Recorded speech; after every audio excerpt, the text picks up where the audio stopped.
Hello there everyone, welcome back, and I'm here to talk about my top 10 favorite movie moments of 2018. Yes guys, we made it to the very end of the year, and there were a lot of great movies that had some really awesome moments in it. Now, I know a lot of people don't usually do this kind of topic for a video. They just do their favorite movies and worst movies, but I like to talk about some of the moments that really stuck with me throughout the year. Now, this is just a top 10, unlike ranking every single one, because that would be stupid and ridiculously impossible. Now, I'll have one honorable mention, but let's just get right into it. At number 10 is Ant-Man the Wasp, and it's when Ant-Man gets stuck in the quantum realm, and Hope, Janet, and Hank all dust. Now, this was actually better than the movie itself, and what really made this pretty great is you didn't really expect it. Like, a lot of hardcore fans were like, oh, someone's gonna dust in this movie, or at least in the credits. But normal movie-going audiences forgot. Like, when I was in a theater and we saw it, I had to think, oh my, like, it was crazy. Everyone was like, so just the shock value in it and how it's a really great tie-in to the next Avengers movie, I thought is what earned a spot on this list. At number 9 is Betrayal from Solo: A Star Wars Story. Now, overall, the movie was really disappointing, but I love that kind of moment in films where everyone that's like allies or at least partners throughout films like just turn around and start betraying each other near the end. I thought it was done really well here, with Han getting betrayed by Beckett, and then Beckett trying to make another fast deal, and then his girl betraying her boss, but then betraying him, and then Han. It was just all great, and plus the setup, which we're never gonna get, with Darth Maul, I thought was terrific, and it was really ambitious. I just wish that we'd get another one that would probably be better than this one, but we aren't because that movie flopped. So, number 8, the Live Aid concert from Bohemian Rhapsody. Now, overall, Bohemian Rhapsody was a really fun ride and a really great musical biopic, but this ending reminds me of Whiplash, where like the last 10 minutes, 15 minutes is just their band performing at the Live Aid concert with all their classic songs. And I gotta admit, I was kind of singing along there. Everyone, I was in a really interactive crowd that loved Queen. We were all getting in with the groove. It was such a blast, and just at the end as well, the little title fonts and all about what happened after. I just thought it was a really nice ending to that really good movie. On to number 7. Now, there is 3 moments from this film that I'm about to mention, which is the most from any film on this list. It's just, this film was so jam-packed with excellent movie moments that I just couldn't just put one. So this is one of the 3 on the list, and that is Rocket and Thor's conversation from Avengers Infinity War. Now, you may be like, what? A conversation? What the heck? But when watching the film, after you see throughout, when you think about throughout the films how much Thor has lost, and even in this film alone, in the first 10 minutes, he loses half of his people. He loses Heimdall, who says best friend, and Loki again, and he almost died himself until being rescued by the Guardians. But then he has a heart-to-heart talk with Rocket, and it really sets where he's at as a character. And he's like, that's it, I'm gonna do this, I'm gonna do that. Rocket's like, what if you fail? He's like, then what else have I got you lose? It was so great. It was really emotional, and it really tricked us as an audience into like, Thor's gonna do this. How wrong were we? Anyways, it was just a really great moment in a film full of great moments. On to number 6, we have Miles Morales to the rescue, Spider-Man Into the Spider-Verse. Now, this film was fantastic for so many reasons I mentioned in my review and in the movies I've seen list, but this was probably my favorite moment, because there was lots of great moments in this too, but after seeing all he went through throughout the film and him struggling with his powers and all and learning the ropes, it was such a nice treat to see him come and save all the other Spider people and join in on the fight. And his intro when he was getting the suit ready and stuff was awesome. The song that played was so great. Everyone's like, whoa, he's here, and it was just a whole lot of fun, and it was a nice payoff to the setup of him learning his abilities throughout the film. On to number 5, we have Saying Goodbye from Bumblebee. Now, yes, Bumblebee was a really big surprise for me this year. I did not expect it to be that good. I did not expect half of these Christmas movies releasing around this big window to be that good. But what made me really like their Saying Goodbye, because yes, at the end of the film, Bumblebee and Haley Steinfeld's character Charlie, they say goodbye and go their separate ways. But what made you really care is how great they set up Charlie as a character and then Bumblebee, and then how well off the chemistry is. They work off each other as like really good friends, and it just had it had some laughs in it. It had some teary moments and then more laughs. It was just a really nice little scene, and it really encapsulated what the whole film was about, which was them.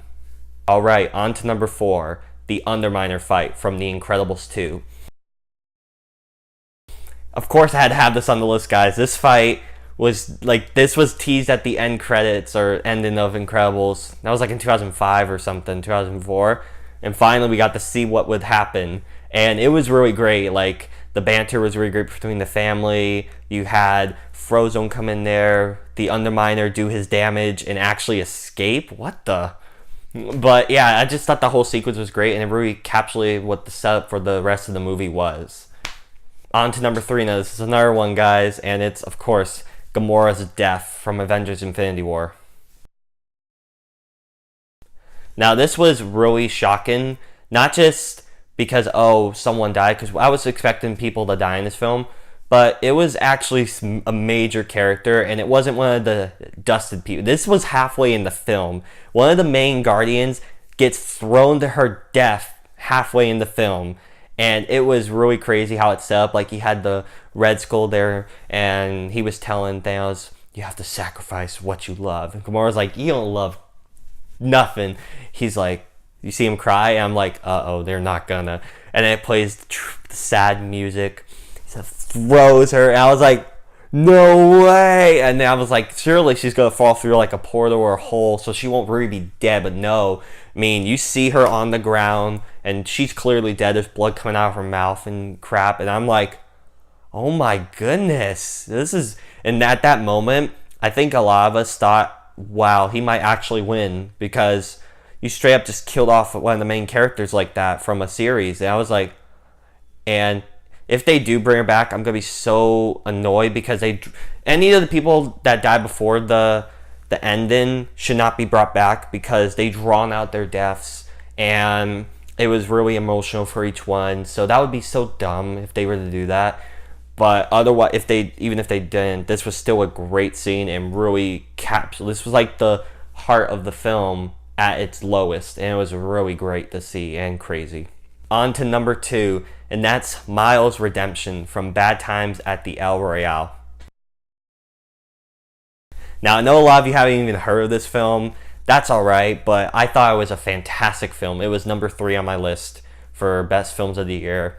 And at this moment, it's near the end of the film, where you see throughout the film Miles, who's like the owner of the motel or hotel or whatever that they're staying at, and where everyone comes and starts fighting. And you see throughout Miles is hinting like he's done some bad stuff and all, and it's that he's killed so many people. It's clear, like, you find out he has like PTSD from being in the war. He's like, I don't want to kill any more people, and he's really like a wreck throughout the film. But then at the end, after talking with one of the other people in the hotel, he fights off Chris Hemsworth, who's with his men and stuff, and just saves everyone. But while also getting stabbed to death by the one girl, she like cuts his guts out, and it was like and then he asked for forgiveness to Jeff Bridges for the Lord. And it was so sad. It was really nice redemption for that character, and it was just a really powerful moment in this year of really great moments. So before I get to my number 1, which I'm pretty sure everyone knows what that is, I have one honorable mention, and that is the bathroom fight from Mission Impossible Fallout. Now, quickly talk about this. This didn't quite make the top 10, but it was such a great moment. I just wanted to say, I just thought the fight choreography was fantastic. It had a lot of really powerful boom punches, and I loved how it was filmed. It was really creative. My only issue is that they showed it to us before the movie. Like, that was in a lot of the marketing, and I was like, really? So the surprise factor was not there, because once you saw them enter that bathroom, you're like, oh, that's going to happen. And you could predict how it would end because they showed most of it. It was so annoying. And I kind of wish most of the movie was like that, because that hand-to-hand fighting was pretty great to see. But I guess I could get a shout out as well to the helicopter scene as well from Mission Impossible Fallout, because that was also terrific. But anyways, on to number 1, and that is the Dustin from Avengers Infinity War.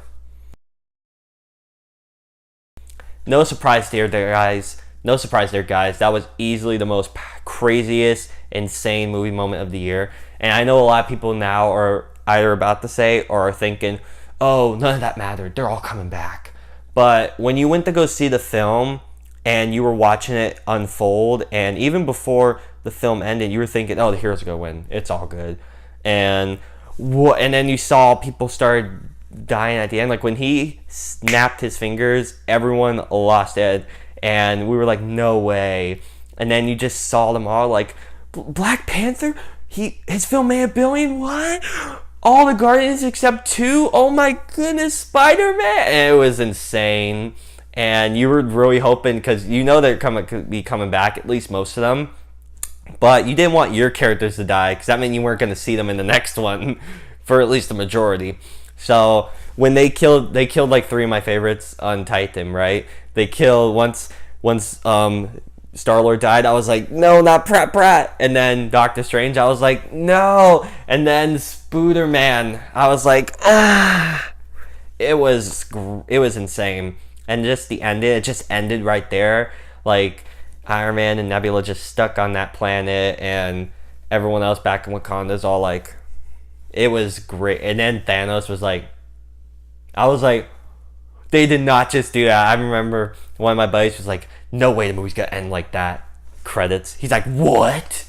It was insane moment. And even though a lot of people were like, oh, it's gonna be undone, the power of that moment and everyone's reactions at the time, I don't think will ever be topped. Like, that was just insane for them to actually go through with that. And all the kids are like, and they're all crying. It was great, guys. It was insane. So, with all that said, those were my top 10 favorite movie moments, with 2 honorable mentions, I guess. I hope you all enjoyed. I hope you all had a great 2018, because it was really rocky for the most part. But let's hope 2019 will be better, and hopefully we'll get more great films, and I'll continue to be doing videos on my channel. And I'll see you in the next year. Bye, guys.